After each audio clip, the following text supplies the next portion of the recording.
For those of you all who don't know me, my name is Reverend McCowan. I'm the first, Reverend Elston McCowan. I'm the first vice president for the St. Louis City NAACP.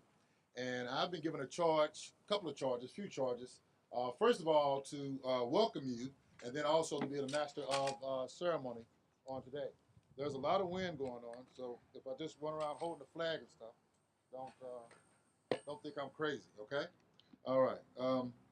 That being said, first of all, let me bring you greetings from the oldest, boldest, meanest, baddest, most loved, most hated, most feared, and most revered civil rights, human rights organization in the world, the NAACP. How about that? Yeah. And certainly on behalf of our president, President Adolphus Pruitt of the St. Louis City branch of NAACP, and all of its executive board members, again, we bring you welcome. So I charge again to pray. Those of you all want to close your eyes and pray. Those of you all who want to bow your head and pray, however you pray, let us pray. Father God, we thank you again for this joyous occasion, this solemn occasion.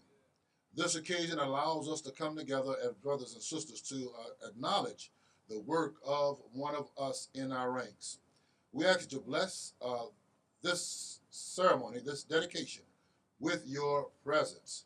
We ask you to bless each and every one that comes to speak on today, that you will bless us, that we will be able to hear the words from our hearts, because what is in the heart reaches the heart, to continue to uplift us, to stand on Miss Frankie Freeman Esquire's shoulders and continue to see the broader picture of what still must be done.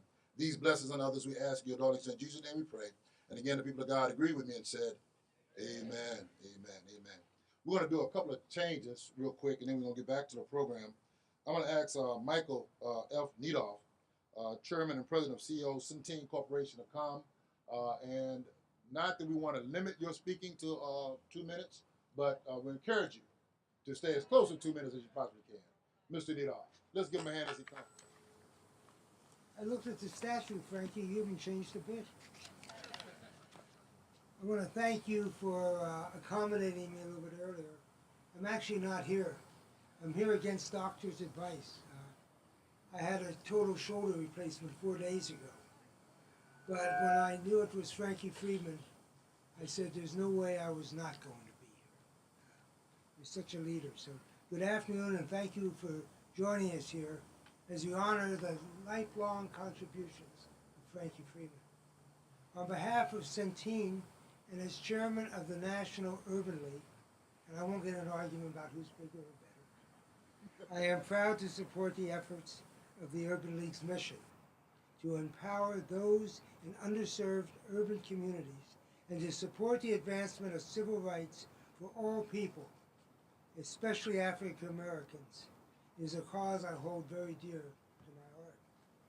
I also want to thank the people in St. Louis for the resounding support you gave us this past year with our convention. It was the most successful ever held in the history of the organization. It is an honor to be here today and to have the opportunity to share with you a few reflections about Ms. Freeman. I've been inspired by the lifelong work and impact of Ms. Freeman has had.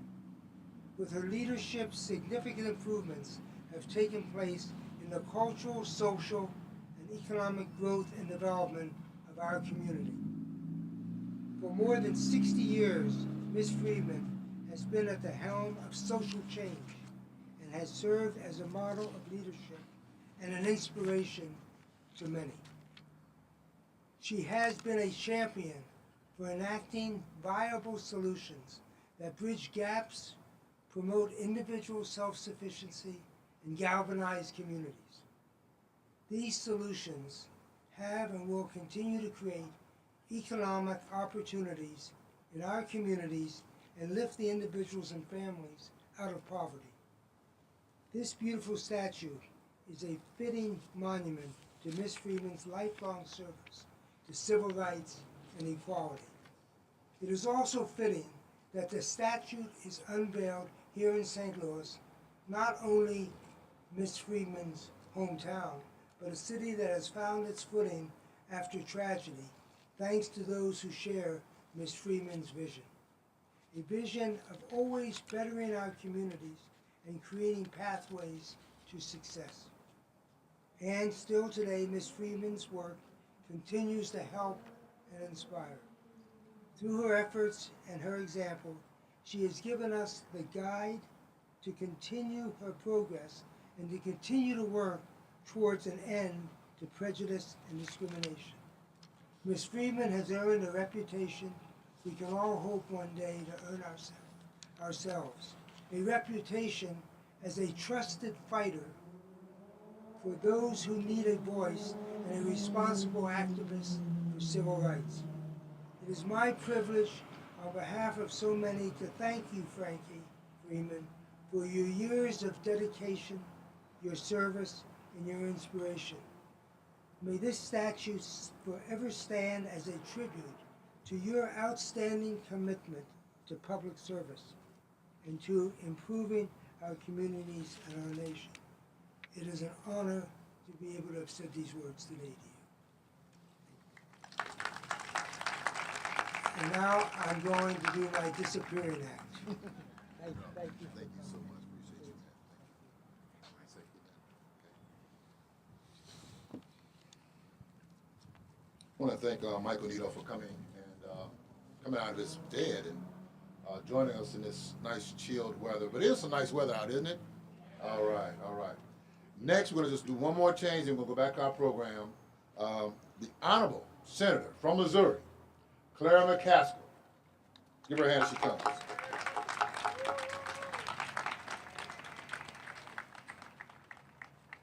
Get that right? Thank you so much. You sure did. So, to my friend and mentor of so many years, it is such a thrill to be here this day and be able to tell you, Frankie, what an inspiration you have been to me personally. There will be way too many people who will see this on the evening news or read about it tomorrow and will glance at it and go on with their lives and will never really understand who Frankie Freeman is. There are way too many people in this state and nation that don't know the story of Frankie Freeman. All of us gathered here today understand what her life has meant. And I gotta tell you, there are days I feel sorry for myself. There are days I face a barrier of sexism or intolerance, and when I have those days, you know what I do? I think about Frankie Freeman. And I think about the barriers she faced. At a time when women weren't lawyers, much less African American women lawyers, Frankie stood up, stood strong, and went after it. And she stands for the proposition that you don't have to be the loudest voice in the room or the one getting all the attention to make a real difference in this world. I am blessed to have 9 grandchildren. My husband, who's here with me today, we are fortunate that we have 9 and we have 2 more on the way.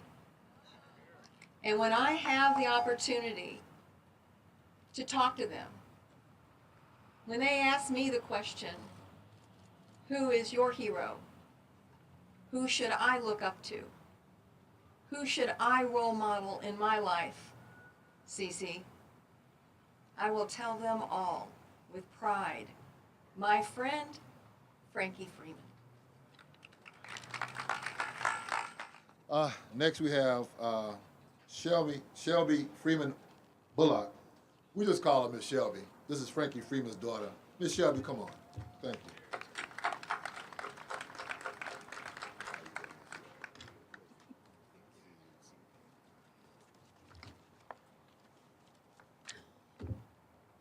Ooh. I love looking at you.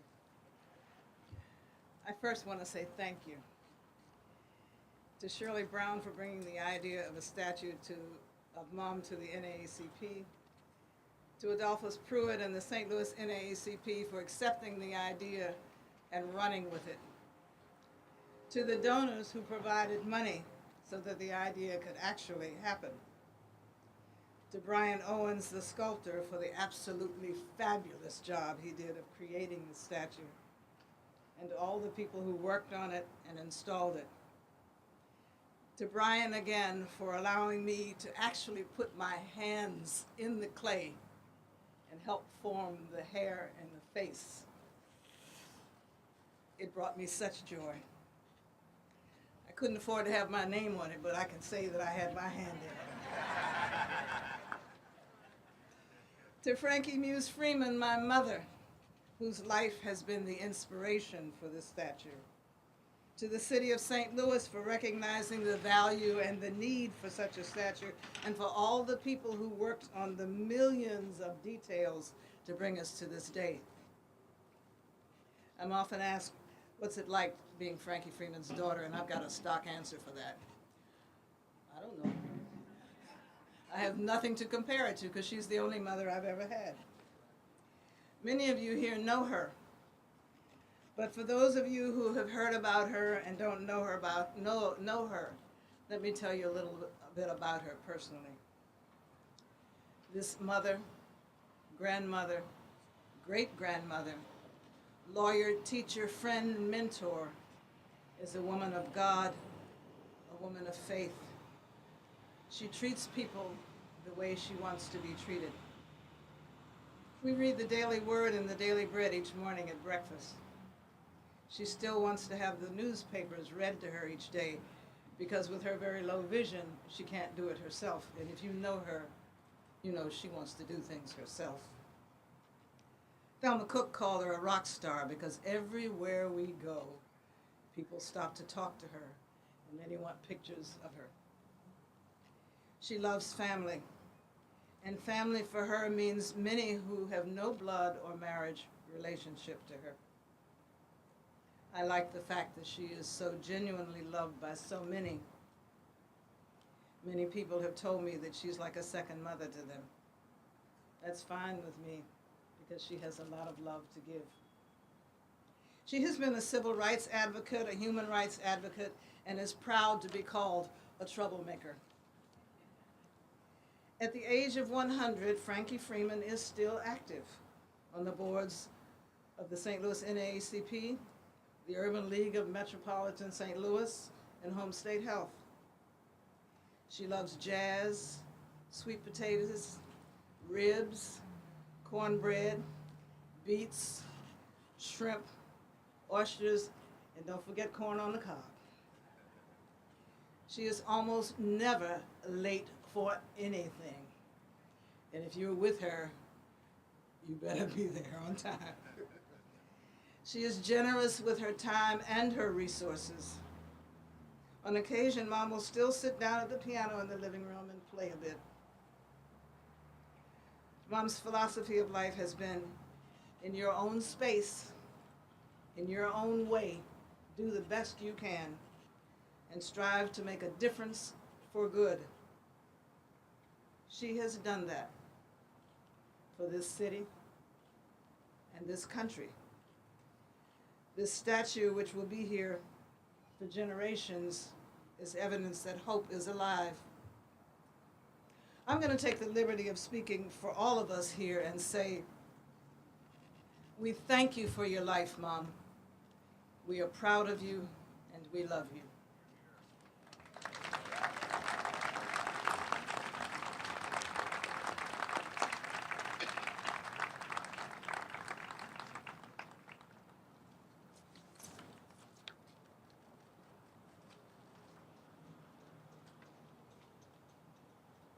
Danville, Virginia, which was racially segregated. And we opposed it. Our family opposed it. That's why, of course, there were certain things, of course, we couldn't do anything about. But in terms of at least the streetcar, you didn't sit on the back of the bus because you could walk. And so we walked to where we had to go. And as I was getting older and learned that, there were lawyers who were working on it. Then when I was in college at Hampton, I decided I was going to be a lawyer because I was going to work at change. The first civil rights case in which I was involved in, and that was in 1949, Bruton versus Board of Education. But the one that was most important to me was the Davis versus St. Louis Housing Authority, which we filed in with the support of with the NAACP, found in federal court, and which ended racial segregation in public housing. Some of the cases that I had been working on came to the attention of people, somebody in Washington, and I was recommended to first to President Kennedy, and I was in the White House working on the week before his assassination. I thought that was, considering that, I thought that was over with. However, in February, President Johnson came to St. Louis, and I met with him, and he announced, told me that he was appointing me. He was going to nominate me for a commissioner of the U.S. Commission on Civil Rights, a 6-member commission, which at that time had no females. I think that we don't get to know each other around black and white, other minorities. If we get to meet each other and get to know each other and respect and understand the cultures of each other, then there would at least be less tension. I was determined that I was going to at least I was going to engage in the practice of law. I was going to be a trial lawyer. Fortunately, my family supported it, and I opened my own law office in 1949. You have to be dedicated. You have to be recognized that it's a risk. You have to, of course, I'm sure there's no question about recognition of the need for integrity. Become involved with other organizations. There are many organizations that you can help. And you can be a volunteer. I think much as a volunteer. All right. Does that sound familiar to anybody? Okay, then. Thank you. All right. What we're going to do, let's do this. Let's move on, and we'll come back to the correct interview. The interview that we want to have on there. But I want to call Reverend Robert F. McLeish II. This is Miss Frankie Freeman's pastor at Washington Tabernacle Baptist Church. Pastor McLeish. Let's give him a hand as he comes. Pastor McLeish. Thank you so much. Good to see you. Good afternoon, everyone. This is an honor to be here today. It is an honor to be able to say that I am Frankie Muse Freeman's pastor. This is an honor to be here, and I thank you so much for accepting me as your pastor. I would also like to make mention of Theresa Hargrove Simmons, who is also our trustee. She's one of the ones who helped spearhead the funds to be able to get this statue up today. And so all of the Washington Tabernacle Missionary Baptist Church members were able to give to such an occasion as this.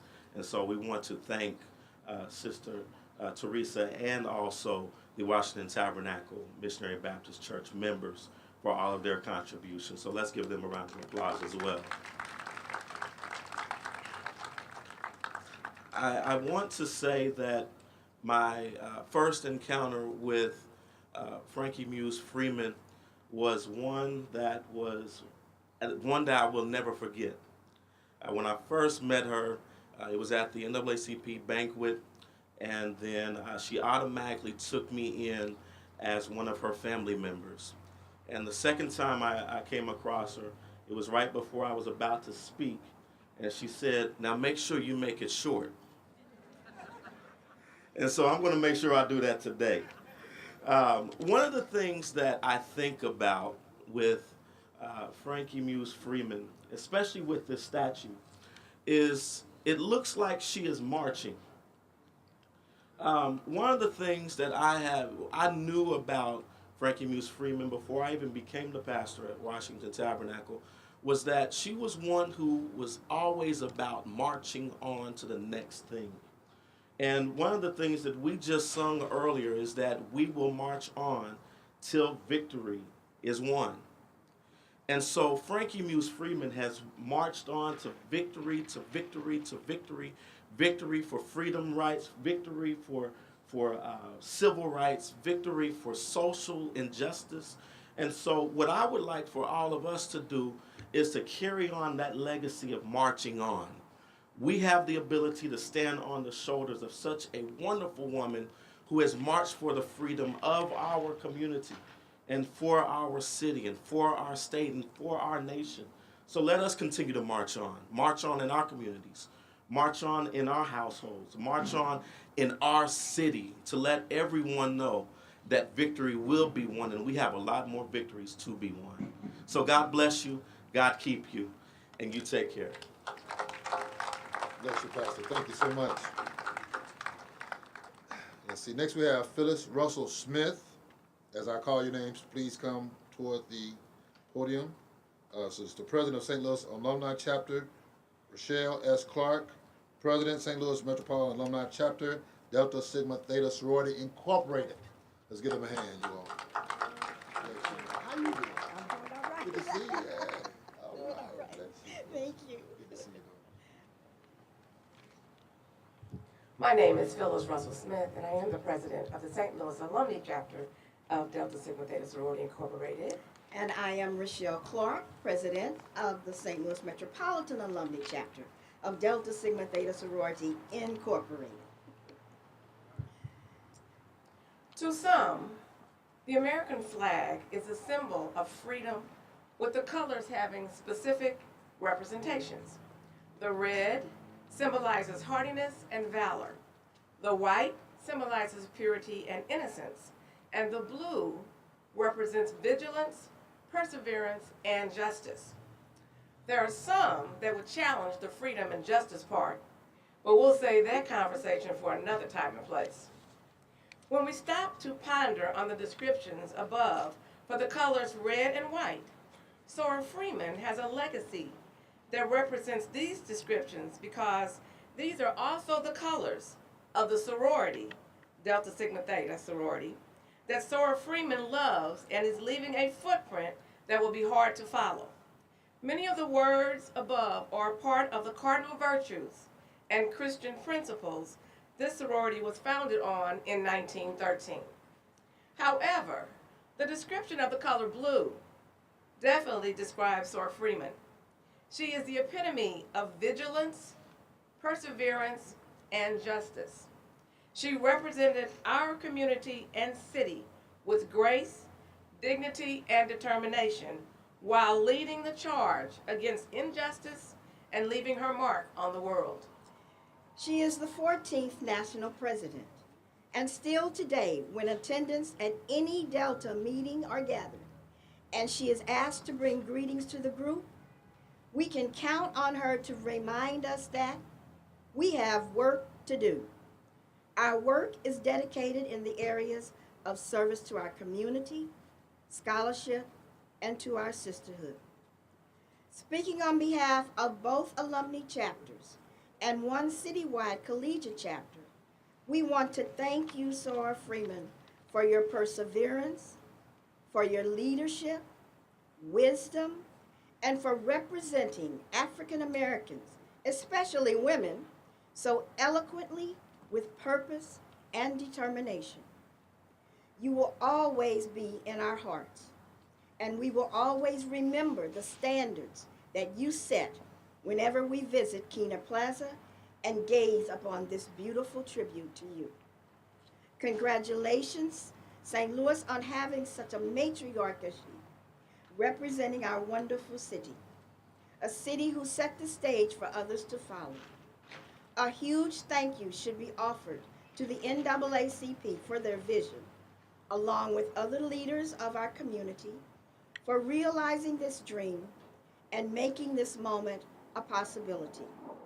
This time we share will forever remain in our memories. Happy birthday, and we love you. If we can. Next we have Reverend Earl Gray, who's a social justice chair for the Missouri Baptist State Convention. Reverend Gray.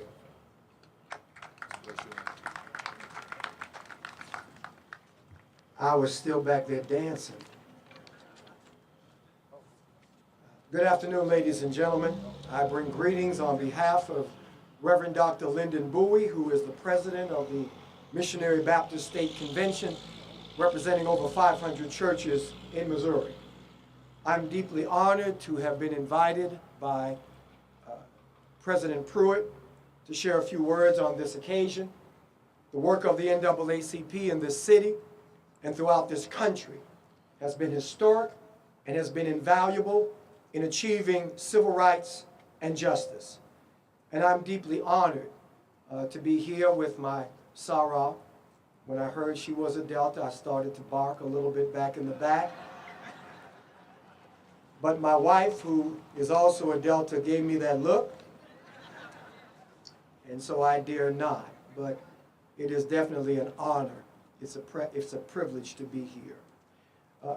Mrs. Freeman, as we think about her history, her unwavering commitment to addressing the critical issues of her time, the issues that seem to be never ending in our community, is indeed a current inspiration. In her own words, she spoke previously about the brutal and unnecessary damage to human lives that is caused and perpetuated by racism and racist acts. As much as we can say that life has changed over the years for people of color due to the work of activists like Ms. Freeman and others, through protests, through marches, through acts of civil disobedience, civil disruption, and civil disorder, I think we must all acknowledge that while everything has changed, it seems as though nothing has changed. Most of us, at least many of us, know for the past several weeks, our city has been engulfed in a protest movement, once again, seeking to address the issues fought by Ms. Freeman and others. The many instances of direct action, like those of the 50s and 60s, and when young folks say, "This ain't my grandmama's movement." Bruce, I look at the very same things they're doing today, and I look at what Ms. Freeman did yesterday, and I say, yes, it is. Our St. Louis has become our Selma. Our Jeff City has become our Birmingham. This is real. And so when we look at what Bruce and others are doing out here on these streets every day, and preacher, you say we have to continue to move. Well, there are some of us who are praying with our feet. Our intent is to do what Ms. Freeman has bid us to do. That's reveal the racial scars, to highlight the alternatives and the solutions to police violence, community relations, police accountability, community poverty, and community violence. And so as I close, I don't think it's a coincidence that they asked an activist to speak today. Ms. Freeman, your yesterday is our guidepost. We have learned from your efforts. We have learned from your methods. The tactics that you use in the struggle for civil rights and justice has showed us that we must target people, we must target groups, we must target government entities, those who we deem to be our oppressor. And like Ms. Freeman, these protests, for the most part, have been nonviolent, because nonviolence is impractical and immoral. Violence solves no social problem. It can never bring peace. It can never bring dialogue. And violence cannot heal itself. It can only defeat itself. So thank you, Sarah, for your courage, for your strength, for your wisdom, for your example, and thank you for passing the torch while it's still lit.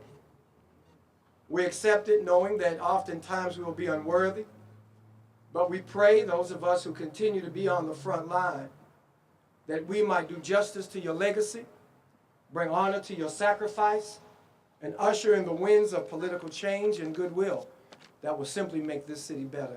God bless you and may God keep you. All right. So the next speaker that comes up, if you're long, you better be as good. All right.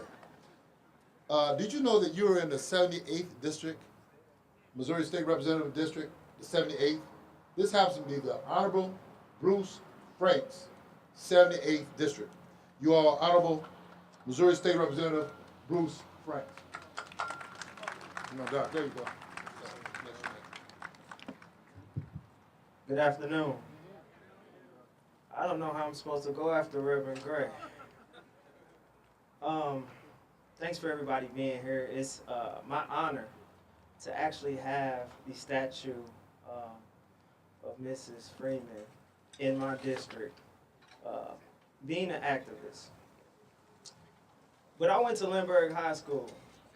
I got a great education. But what I learned about the civil rights and black history, it didn't include a lot of the true fighters, like Claudette Colvin and like Miss Freeman.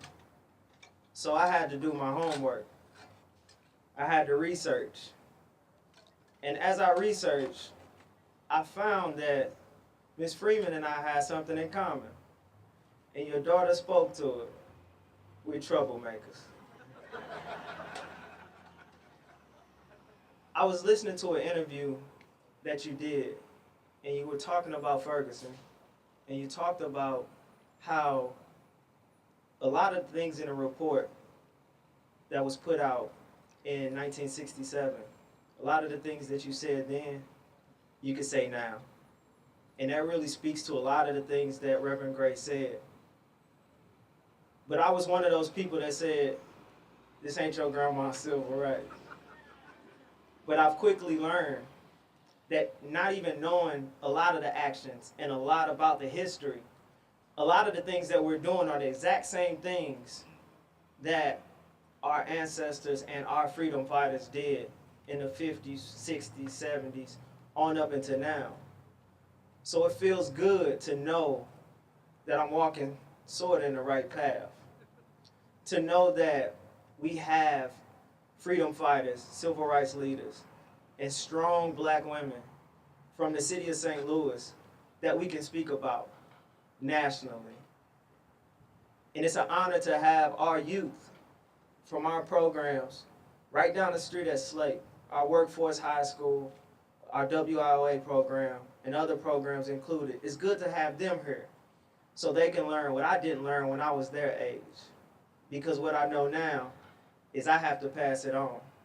So to all of my older generation fighters in the crowd and that can hear my voice, I know a lot of times my message gets caught up in my passion. But I'll let you know this, I love, respect, and honor every step that you've taken. And just know that you're passing a baton to a marathon runner, not a sprinter.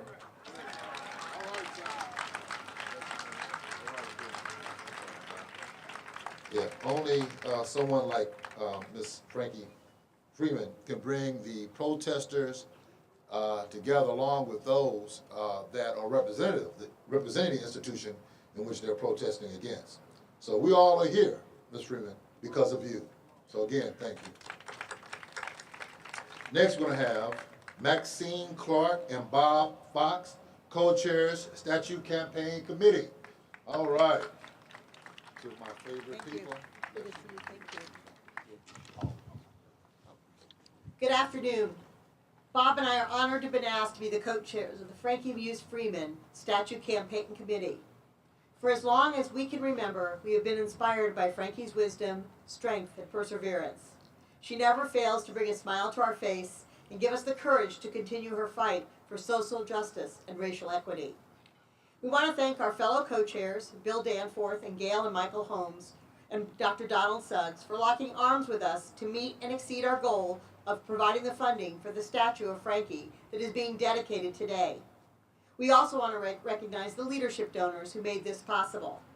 Ameren Charitable Trust, Foundation, Bill Danforth, Delta Sigma Theta Sorority, Emerson, the Edibole Sigma Pi Phi Fraternity, Sam and Marilyn Fox, Homestay Health, Nancy and Ken Kransberg, Susan and Steve Lipstein, Claire McCaskill and Joe Shepard, Cynthia and Ron Thompson, Washington Tabernacle Baptist Church, Wells Fargo Advisors, and Bob and myself.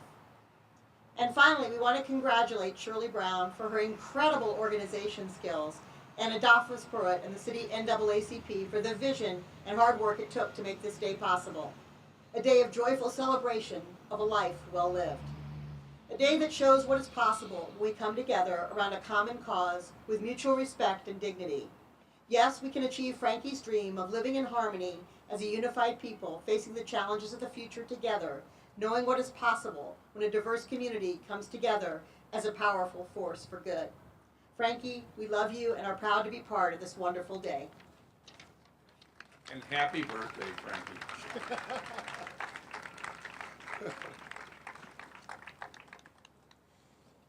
All right, next we have the Honorable Francis G. Slade, Mayor of the City of St. Louis from 2001 to 2017. Let's put our hands together for Mayor Francis G. Slade.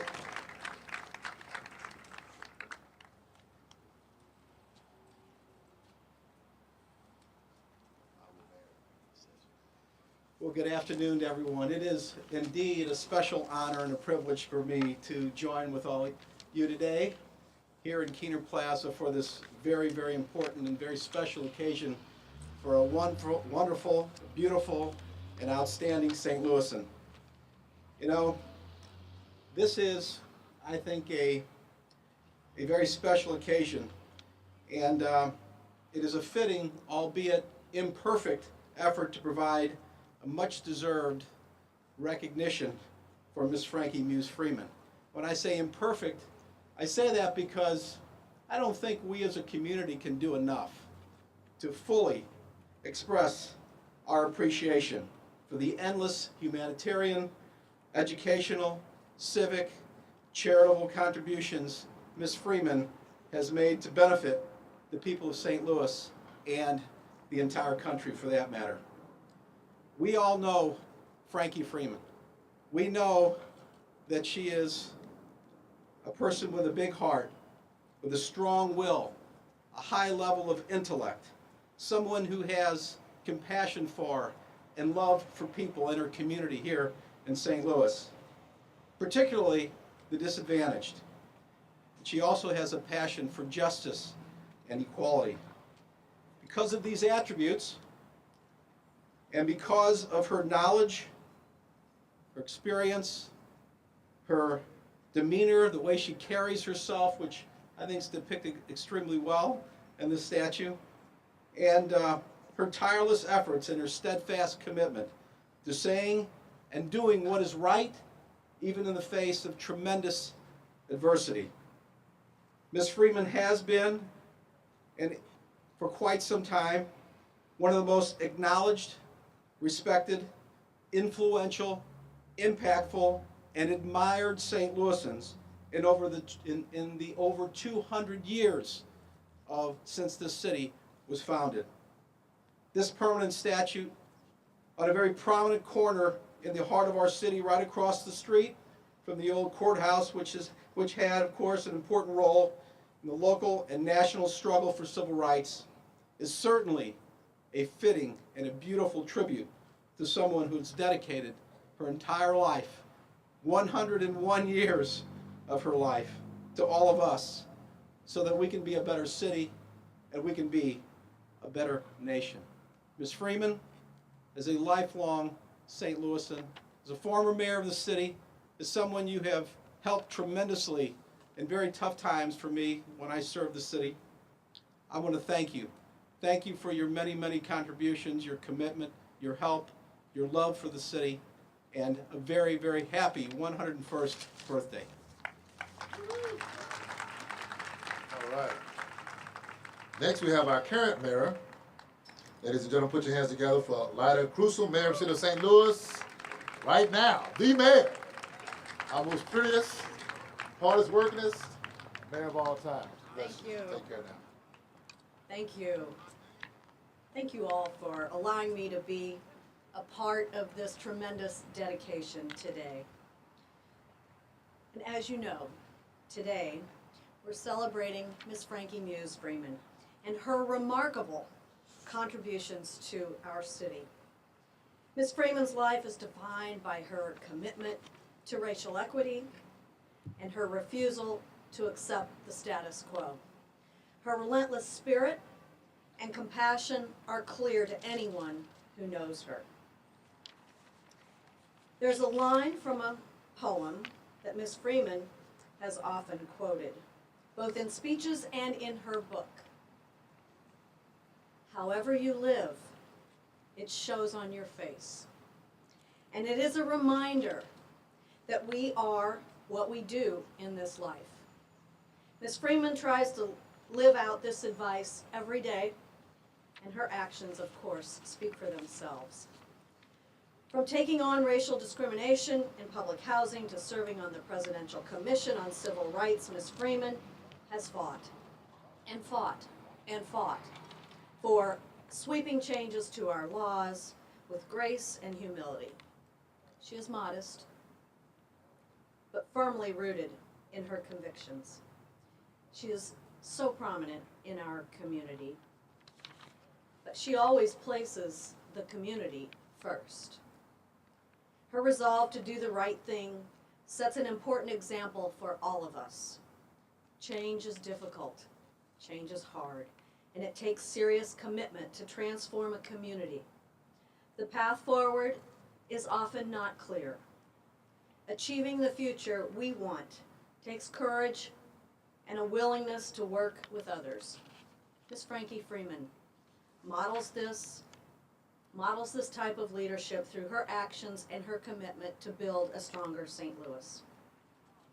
As has already been said, Miss Frankie Freeman turns 101 this Friday. Happy birthday, Frankie. And continues to serve others. She proves every day how dedicated she is to our city. And her career shows how a citizen dedicated to service can fundamentally change a community. I'm proud to help dedicate this statue to honor Miss Frankie Freeman's life, to uphold her values. Who we choose to honor says something about the values of our community. And Miss Freeman is someone who has the courage to make change and to stand for what she thinks is right. In a time when St. Louis is asking difficult questions about who we are and what we value, we should all try to follow in Frankie Freeman's example. Frankie Freeman's work affirms a core truth. Every person deserves the opportunity to thrive and should receive equal treatment under the law. Miss Frankie Freeman, former resident of and current resident of the Central West End, but maybe almost lifetime resident, thank you for your life's work and for everything you have done to make our city and our world a more inclusive place. Thank you for allowing me to be here today. And quite honestly, I can just not think of a better place for this statue than right here in Keener Plaza. And I'm very proud that we were able to do this today. Thank you.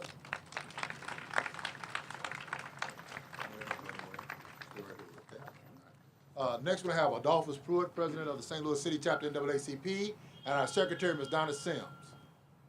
Come on up, you all.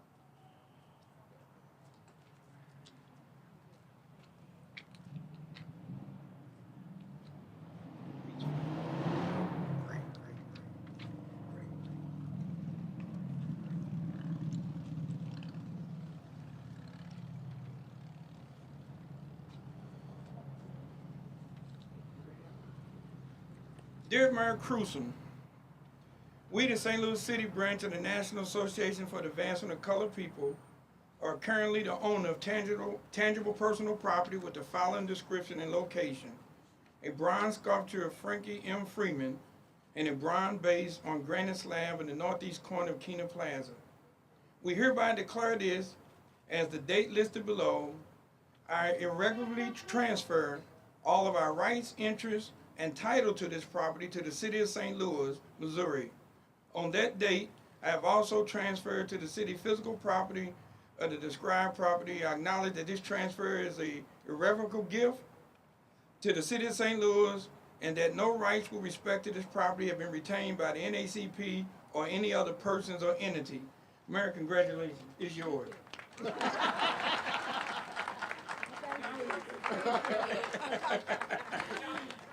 Thank you, and They won't thanks take a to photo. all of you who made this possible. This was a great project to work on and really a huge honor. Hold it. Oh, Hold up the letter, okay. yes. Gentry tells us what to do.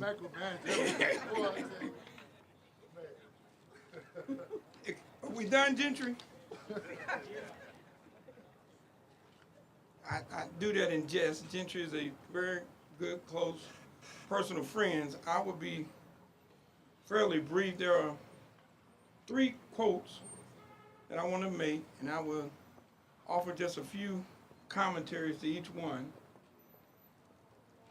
The first one actually was written by William Congreve back in 1697.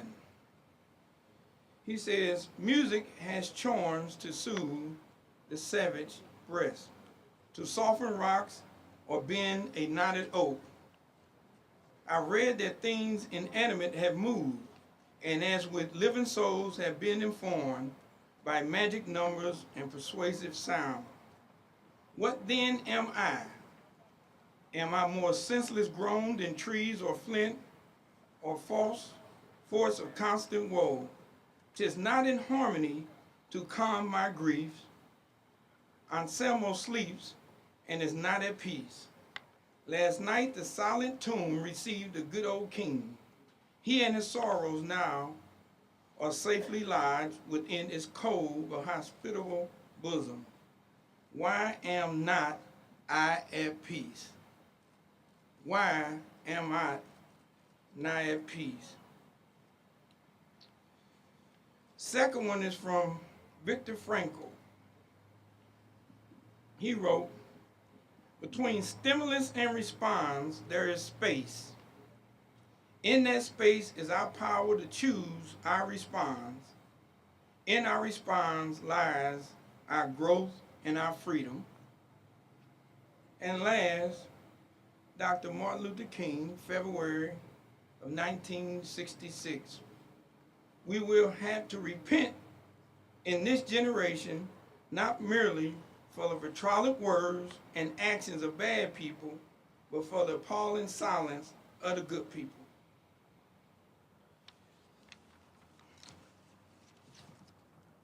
There is power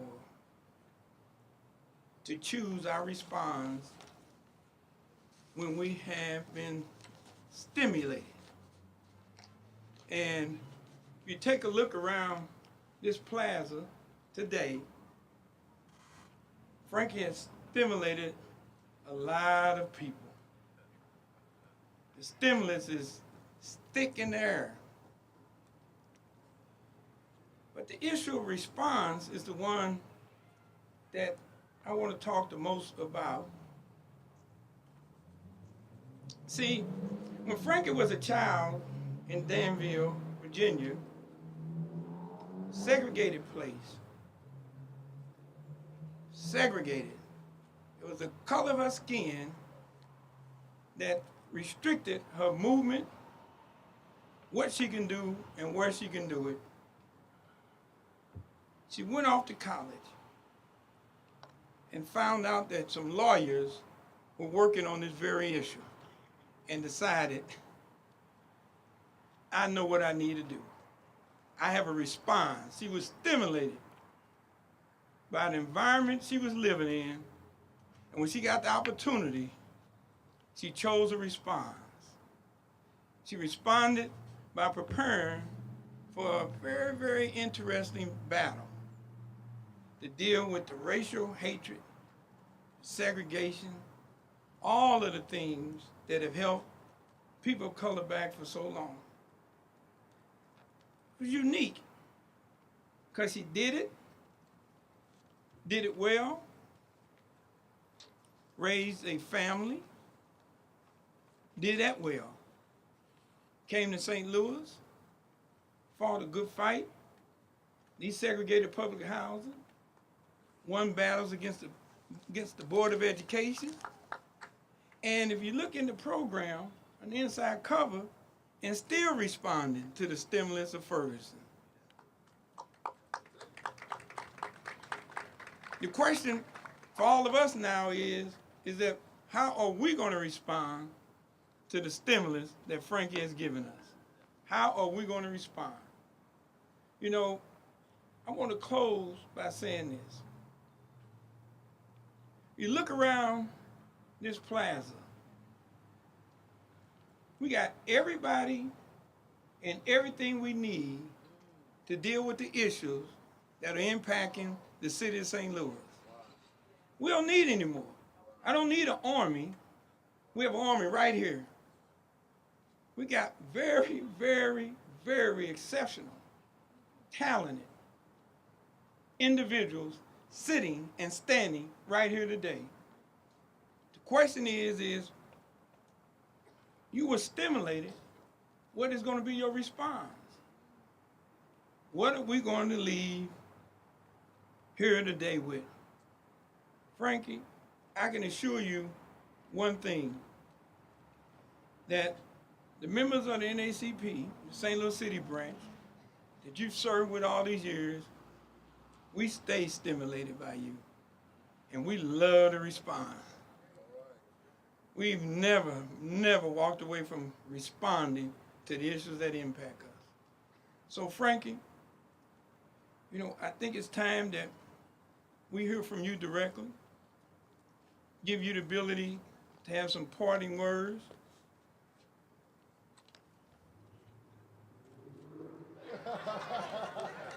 She's responding to the stimulus. I am honored today. I am blessed. God bless you. God bless the United States. God bless St. Louis. Thank you, thank you, thank you. I love you. I love you. You've done so much for me. You've done so much for all of us. May God continue to help us. Thank you.